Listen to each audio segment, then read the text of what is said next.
Welcome to Pengen's Inkwell Podcast. My name is Jen Waters. I hope you enjoy my stories.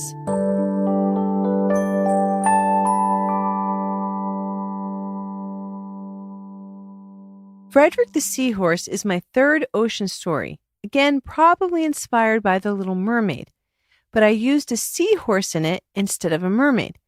Of course, I mentioned the Titanic in the story, while Frederick the Seahorse is in search of a hidden sea chest because I love the Titanic film and its score. The word Kaimana, which I chose for the Kingdom of Kaimana, over which King Maris, Frederick's father, rules, is Hawaiian, meaning ocean, sea, power. It also means diamond in Hawaiian. So I like that word. I'm always looking up what words and names mean before I put them in stories. I've always liked Greek mythology, so I made sure to include Poseidon, god of the sea, also known as Earthshaker. Then, I tried to master a pirate's accent and vernacular for Frederick's encounter with the evil pirate. It made me think of Johnny Depp and the Pirates of the Caribbean's Disneyland ride in Anaheim. I've always thought that ride was fun because of its puppetry.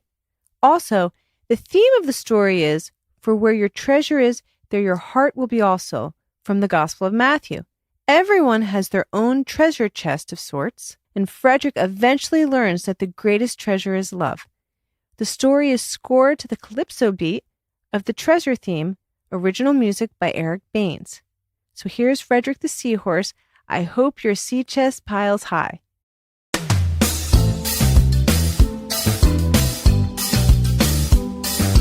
Where do you think the Titanic's lost sea chest of treasure is hiding? Frederick said, swimming along the ocean floor.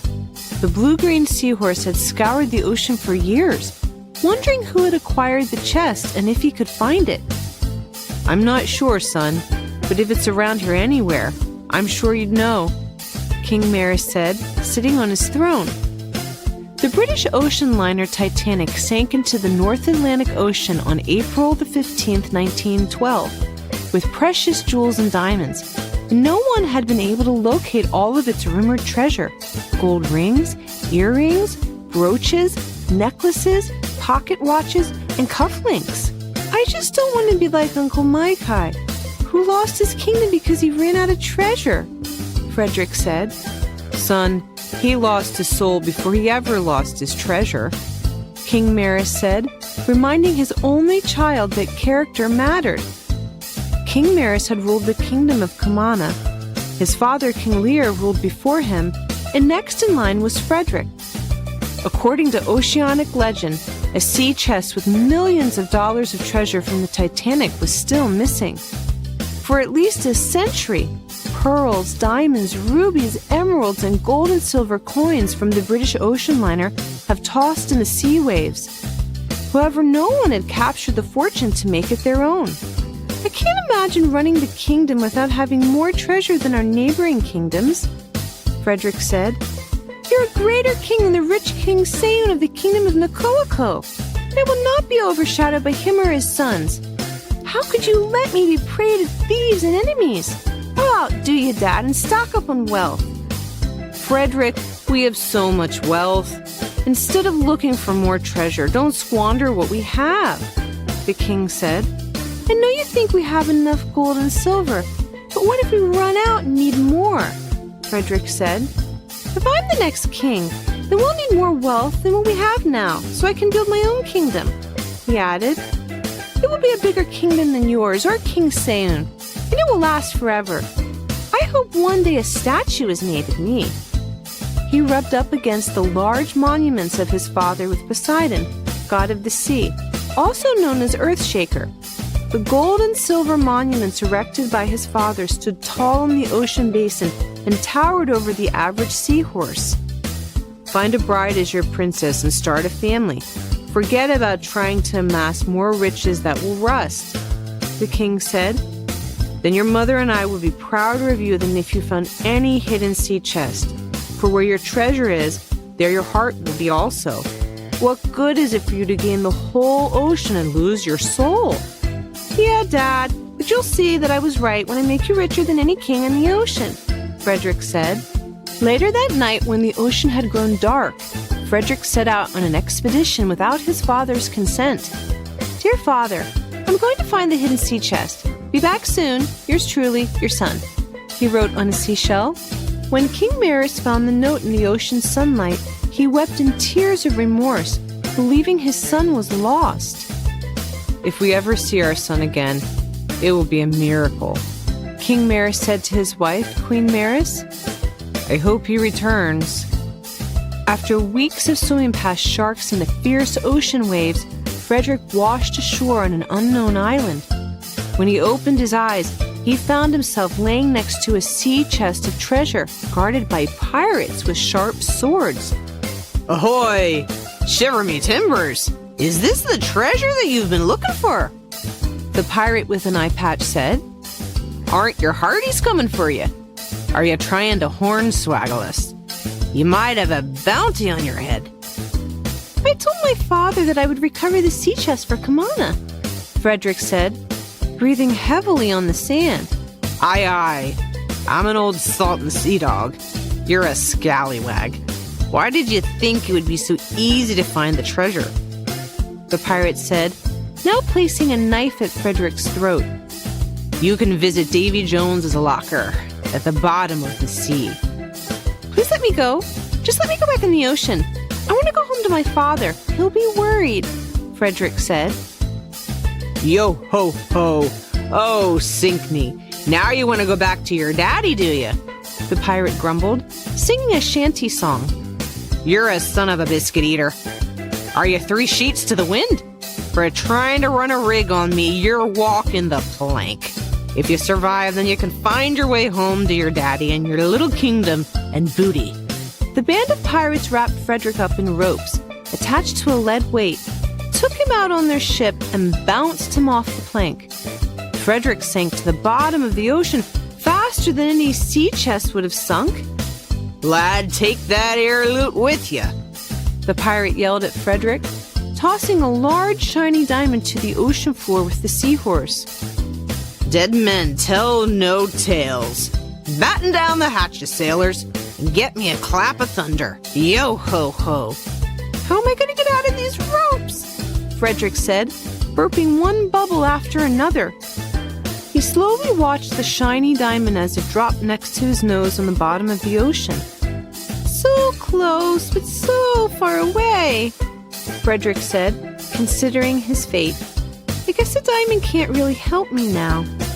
Wrestling in the ropes attached to the lead weight only made Frederick more tired and certain of his demise. "If I die here, Father and Mother will never forgive me. I told them that I was going to bring back a treasure," he said. Days went by and Frederick still struggled to break free of the ropes. He despaired until the point of death. As he was just about to give up hope, he thought he was having a vision, but then again, maybe not. "My name is Naya," a gorgeous red-orange seahorse said, swimming in Frederick's direction. "Let me save you." "Oh, well, I don't need your help. I'm fine," Frederick said, uncurling his tail and kicking it against the ocean sand. "You don't look fine to me," Naya said, ignoring his protest and unraveling the rope secured by the pirates. "Thank you. I really do appreciate your help," Frederick said in a soft voice. "I was searching for a sea chest." "A sea chest?" Naya said. "That old chest that sunk off the Titanic? It was just a drop in the ocean. Look at all the ocean's beauty. It's so colorful and brilliant. I can hardly believe how fortunate I am to swim in the ocean." "Yep, I know what you mean," Frederick said, realizing just how beautiful Naya's blue eyes were in the sunlight. He glanced at the shiny diamond, realizing how little it now meant to him, especially compared to Naya's eyes. "Would you like to meet my mother and father?" Frederick said. "I haven't been home for a while." "Of course I would," Naya said. "First, let me send word to my father that I'll be gone for a few days." "Now run along and tell father that I went on a trip with a friend," Naya said to her friend Guppy. "I think this is true love. Tell him that I'll send word if there's going to be a wedding. He would need to give me away." I got a little lost, Naya, Frederick said. Thank you for helping me find my way home. My family misses me. Not giving the diamond another thought, Frederick swam off with Naya, grateful for someone who cared about his freedom. After days of swimming in the ocean, Frederick and Naya had danced in the waves to more than one melody. Do you have a seahorse in mind to be your wife?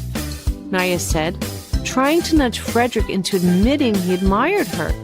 Oh no, not really, Frederick said, looking in the other direction.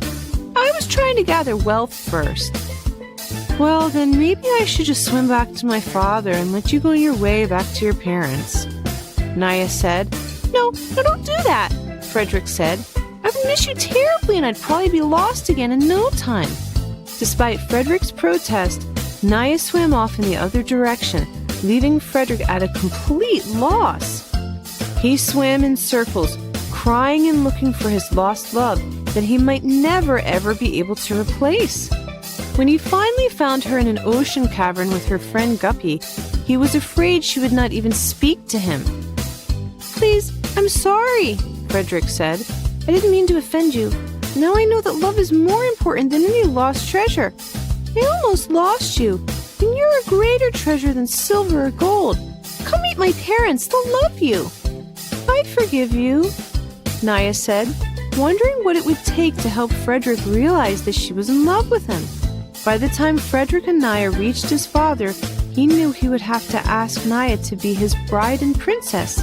There was no way that he could risk losing the most valuable person that he had ever met on land or sea. Otherwise, she would surely swim home and he would never see her again, even though she had saved his life. When the two seahorses swam to King Maerus' throne, the king and queen were as speechless as could be at their son's survival. Son, I thought we would never see you again, the king said after many moments of silence. We thought pirates killed you. Father, I returned with the greatest treasure of all, a love named Naya, he said, brushing against her side. Naya, will you marry me and help me rule my father's kingdom? Frederick said, bowing before the seahorse. A tear filled Naya's eye as she kissed him in front of his parents, knowing that she loved him more than anyone. It would make me happier than anything to be your wife, Naya said. In fact, my father, King Saewine, is the richest king in the ocean, and he would gladly give his treasure as my dowry. I knew when I saw you that it was true love. Your father is King Saewine, Frederick said, feeling foolish that he had tried to build a kingdom bigger than his. Why, yes. Have you heard of him? Naya said, smiling with pride at her father's good name in the ocean. Yes, we've heard of them, King Maerus said, looking at Frederick. We will hold the wedding here. I'm the richest seahorse in all the ocean, Frederick said, and it has nothing to do with that silly old sea chest. Ever since that day, Frederick and Naya were richer than any fish in the sea, bird in the sky, and living creature on the ground. Love had given them everything they needed, even if they never owned the treasure from the Titanic's sunken chest.